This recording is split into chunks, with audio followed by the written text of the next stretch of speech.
Magandang hapon mga bata. Magandang hapon po, Teacher Lester. Okay, bago maupo ang lahat, ayusin muna ang hangin ng inyong mga upuan at pulutin ang mga basura na nasa ilalim ng inyong mga upuan. Kumusta kayo mga bata? Okay lang po. Okay.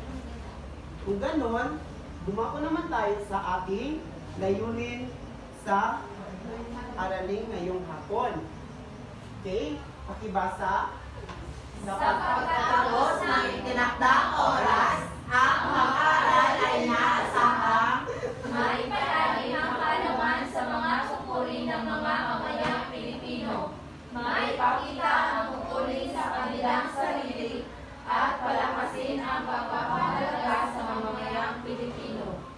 Okay. So ngayon, mayroon akong ipapakitang video sa inyo. At makinig ng mabuti dahil pagkatapos ay agad